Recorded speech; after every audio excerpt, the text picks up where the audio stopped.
on est dans le manuel. Ben, on n'est pas à l'intérieur du manuel, mais on est autour du manuel orange, à la page 103, numéro 11, 13 et 15. Alors, il faut faire attention, numéro 11, le réservoir a une capacité de 45 litres, mais ça ne veut pas dire qu'au départ, il était plein. Hein. D'ailleurs, il y a une question qui nous vient en pleine figure ici. Le réservoir d'essence, est-ce qu'il était plein au départ? Je suis pas certain. On va voir ça dans les prochaines secondes. On va accueillir nos points vedettes. On réalise, ou en tout cas, on lit bien que un odomètre à 140 km. Voilà ici, à 140 km après le départ, il y a 26 litres dans le réservoir. Donc, on va avoir un point vedette qui s'appelle 140 et 26, parce que la quantité de litres dépend du nombre de kilomètres parcourus. Et on a un autre point vedette qui nous dit qu'après 210 km, on n'a plus que 19 litres dans le réservoir. Ce sont nos points vedettes. Alors, quand je vais voir le corriger ici, on calcule le taux de variation en faisant Y2 moins Y1, 19 moins 26, sur X2 moins X1, 210 moins 140. On trouve un taux de variation de moins 7 sur 70 ou de moins 0,1. Et j'insiste, hein, les unités de mesure sont très importantes. D'ailleurs, c'est écrit ici 0,1 litre par kilomètre, mais consomme donc la quantité d'essence, elle descend. Donc, j'aurais même aimé le voir ici, moins 0,1 litre par kilomètre. Et là, on semble dire que non, le réservoir était pas plein au départ, parce que, et c'est vraiment comme ça que je veux le voir dans nos examens, si j'écris Y est égal à moins 0,1 X plus B, je suis vraiment en train ici de rechercher l'ordonnée à l'origine, ou la valeur initiale, ou le paramètre B. Bref, lui ici, appelez-le comme vous voulez. Alors, recherche de B. Quel joli titre que je devrais voir souvent dans nos petits examens. Alors, il suffit de remplacer X et Y par les coordonnées d'un point. Faites ça proprement. À la place d'écrire Y, je veux bien écrire 19. Voilà, c'est fait. Et à la place d'écrire moins 0,1 fois X, je vais écrire moins 0,1 fois 210. Bon. Plus B. Et vous pouvez mettre de la couleur pour célébrer l'inconnu. Hein? On célèbre le fait qu'on ne connaît pas l'ordonnée à l'origine. C'est bien ce qu'on cherche ici. Alors, avec un peu d'algèbre de secondaire 2, et j'insiste, c'est vraiment très, très, très simple, moins 0,1 fois 210, ça fait bien moins 21, comme ceci. Et lorsque je fais ensuite plus 21 de chaque côté, je vais quand même écrire mon plus B, je ne veux pas aller trop vite. Donc, 19 est égal à moins 21 plus B. Et lorsque je fais plus 21 de chaque côté, on obtient donc B égale 40. Voilà, répondu à la question. D'ailleurs, c'est quoi les questions? Hein? Quelle est la consommation d'essence moyenne? Ben, la consommation d'essence, c'est 0,1 litre par kilomètre. Je peux bien l'écrire ici, même si c'était écrit de l'autre côté, par kilomètre. Est-ce que le réservoir était plein? La réponse, c'est non, parce qu'il y avait une capacité de 45 litres, mais au départ, on a tout simplement 40 litres. J'insiste ici, bonjour, c'est de toi dont je parle, j'espère que tu te sens visé. Les questions suivantes, quelles sont-elles déjà? Ben, on vous demande quelle quantité d'essence contiendra-t-il après 250, 320, 350 km? Et là, je vais vous dire un grand secret. Ça, là, ici, là, la règle, où elle est notre règle?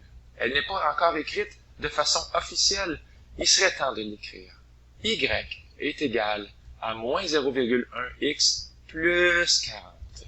Cette règle-là, mettons de la couleur pour célébrer son importance. X, la distance parcourue, et Y, la quantité d'essence. Bon, je savais bien que c'était écrit là, finalement. Et cette règle-là, elle a même plusieurs visages. Hein. Ici, c'est écrit moins x sur 10, comme dans moins 1x sur 10, ou comme dans moins 0,1x. Bref, à quoi ça sert une règle? Ça sert à ceci, chers amis. Une règle, ça nous parle. Alors, je vais faire une bulle ici, là, comme dans une bande dessinée. Et la règle, elle me dit, donne-moi un x. Puis en retour, la règle, elle dit, je te donne un y. Donc, donne-moi une distance et je vais te donner, moi, une quantité d'essence. Et c'est exactement ce qui se passe à la question C. On donne des distances. Au lieu d'écrire X, c'est écrit 250, 320, 350 pour la distance parcourue. Et on va donc trouver un Y. Une règle aussi, ça fait le contraire. Ça dit aussi, donne-moi un Y. Puis en retour, moi, pas moi, mais la règle, je te donne le X qui va avec. Donc, ça ressemble un peu à 6X. J'insiste, je te donne le X qui va avec. D'ailleurs, je pense que c'est ça ici, la question D. Est-ce qu'on peut rouler jusqu'à temps qu'on manque, ou qu'on arrive jusqu'au moment où il n'y a plus d'essence? Donc, moi, j'aurais le goût de prendre le Y égal et de le remplacer par 0 égal en lisant cette question-là, parce que je veux savoir, pas quand, mais après combien de kilomètres je n'aurai plus de litres. Allons voir le corrigé pour voir si c'est bien ça qui se passe. Eux autres, ils n'ont pas fait ça comme ça dans le corrigé. Ils ont tout simplement remplacé X par 420 km, parce que dans la question, c'est ça qui était écrit. Puis ça donne moins 2 litres. Donc, c'est comme si on n'a pas assez de litres. C'est pour ça que c'est écrit qu'il va rester moins 2 litres. C'est un peu impossible. Mais je reviens à ce que je disais avec la photo. Je pourrais remplacer mon Y par 0 et voir combien de kilomètres, à combien de kilomètres ça correspond. Donc, je vais écrire 0 est égal à moins 0,1x plus 40. Et on va voir que, en fond, ça va nous donner une réponse assez rapidement. Je pourrais faire plus 0,1x de chaque côté. On va donc avoir 0,1x égale 40. Et en divisant par 0,1 de chaque côté, on va obtenir x égale 400 km. Et donc, une des questions qui aurait pu être demandée, la question 1, c'est après combien de kilomètres il n'y aura plus de litres dans le réservoir? Et c'est bien après 400 km. Voilà. Donc, ici, c'est un bel exemple d'une règle à qui j'ai donné un Y, j'ai remplacé par 0, tout souriant, et j'ai obtenu en retour le X qui va avec. À la question 13, on va faire ça très rapidement. Lorsqu'on vous demande de faire une esquisse, c'est juste, prends ton crayon, la règle, puis force-toi pas trop. Tu sais, pour faire une esquisse, on a ici une fonction constante. Bonjour, ici c'est toi. Une fonction linéaire, donc, elle a le privilège incroyable de passer par le point 0,0. Et une fonction affine, qui est plus une droite ordinaire ou classique, y est égal à ax plus b. Donc, maintenant, allons lire les histoires. La relation entre la vitesse du traversier et le nombre de passagers à bord. Ben ici, on semble voir que, par exemple, ici, je pourrais avoir un point, 5 passagers, 10 km/h, puis ici, ce serait 15 passagers, 10 km/h. Donc, c'est la même vitesse, peu importe le nombre de passagers. Ici, le revenu, ben oui, le revenu dépend du nombre de passagers. Plus j'ai de passagers, plus j'ai un revenu, puis ça passe souvent par 0,0 ces histoires-là. Pas de passagers, pas de dollars. Ça vient ensemble. Et finalement, la relation entre la distance qu'il reste à parcourir et le temps écoulé, bien évidemment, plus le temps augmente, plus la distance, elle, diminue. Donc, clairement, la distance qui reste à faire, hein, pas la distance parcourue, mais la distance qu'il reste à parcourir. Et j'adore la question 15, à la page 104. Quelle quantité d'eau devrait-on retrouver dans le contenant inférieur après 10 minutes? Et là, d'ailleurs, ici, c'est le graphique qui nous parle justement de ce contenant inférieur. Alors, il y en a un qui se remplit, c'est celui-là d'ailleurs, le contenant inférieur se remplit, et le contenant supérieur, il se vide. J'imaginerais par exemple un sablier. Vous excuserez mes talents de dessin qui sont quand même très modestes. Et vous avez donc un contenant ici inférieur qui se remplit parce que, bien sûr, l'eau s'écoule. Alors, voici le passage de l'eau du contenant supérieur au contenant inférieur. Et la quantité d'eau ici dépend du temps. Et j'ai bien écrit dans ce corrigé-là, il faut trouver la règle. Le problème, c'est qu'aucun point ne semble arriver pile poil sur le quadrillage. Mais quand même, il y en a un qui a attiré mon attention. Et ça a l'air que c'est 125, 35. Donc, il est là. après 125 secondes, il y a 35 millilitres dans la partie inférieure. Et étant donné qu'on a le point 0,0, on a donc nos deux points vedettes pour trouver la règle en faisant y2 moins y1 sur x2 moins x1. Comme 35 moins 0 sur 125 moins 0. Je pourrais l'écrire 35 moins 0 sur 125 moins 0. Mais bref, ça nous donne notre taux de variation de 35 sur 125. On l'applaudit. 35 sur 125, mais ça se divise par 5, n'est-ce pas? En divisant par 5 en haut et en bas, on obtient 7 sur 25. La règle y est égale à 7 sur 25 fois x. Donc, au bout de 10 minutes, ce qui fait 600 secondes, parce que c'est le temps en secondes ici qui nous intéresse, on remplace x par 600 dans la règle. Est-ce que j'ai dit dans cette vidéo-là qu'une règle, ça sert à nous donner des y? Lorsqu'on donne des x, alors ici, j'ai remplacé x par 600, ou si tu préfères, 600 sur 1. Ne sois pas désespéré. 7 sur 25 fois 600 sur 1, c'est accessible à tous les cerveaux. Surtout si vous pensez à diviser par 25, là et là.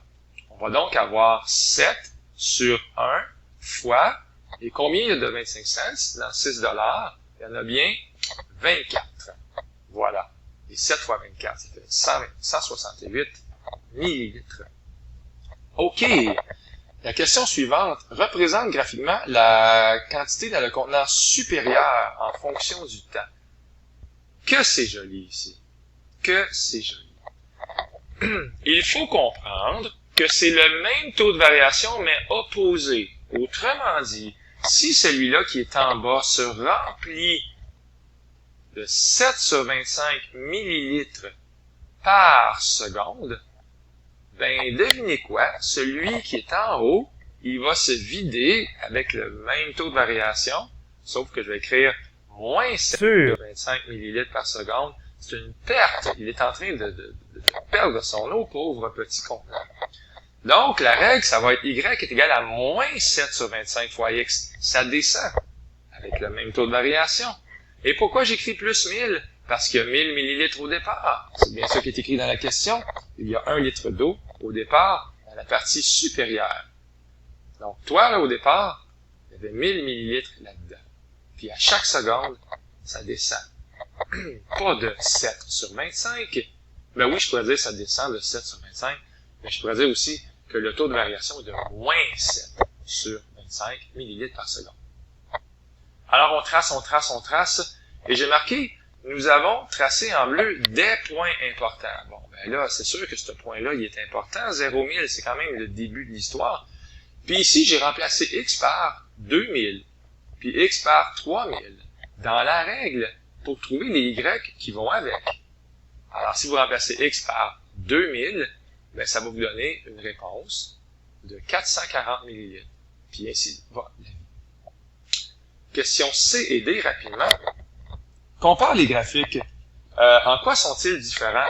Les graphiques se ressemblent car les taux de variation sont opposés. Donc, en rouge, on voit le graphique qui représente le contenant inférieur qui se remplit. Et en bleu, on voit le contenant supérieur qui se vide. Pauvre toi! Et on termine. Après combien de temps le contenant supérieur sera-t-il vide? On remplace y par 0, comme on a fait tantôt. Avec les kilomètres, on a remplacé y par 0 avec un bonhomme sourire.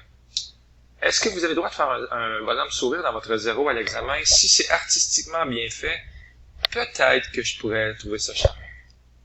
Bon, bref, on remplace par 0. On envoie le 1000 de l'autre côté. C'est pour ça qu'on a moins 1000 est égal à moins 7 sur 25 fois x. J'ai horreur de ça parce qu'il y a des moins de chaque côté, sincèrement. Bref, j'aurais pu écrire tout simplement 1000 est égal à 7 sur 25 fois x. En faisant fois 25, on va donc avoir 25 000 est égal à 7x. Ici, j'ai encore les moins. On dirait qu'ils ne veulent pas partir. Et en divisant par 7, ou bien en divisant par moins 7, bref, les moins s'annulent de toute façon. On obtient 25 000 sur 7 secondes. C'est une jolie fraction. Et c'était une jolie vidéo, j'espère, pour le devoir. Je vous dis bye tout le monde!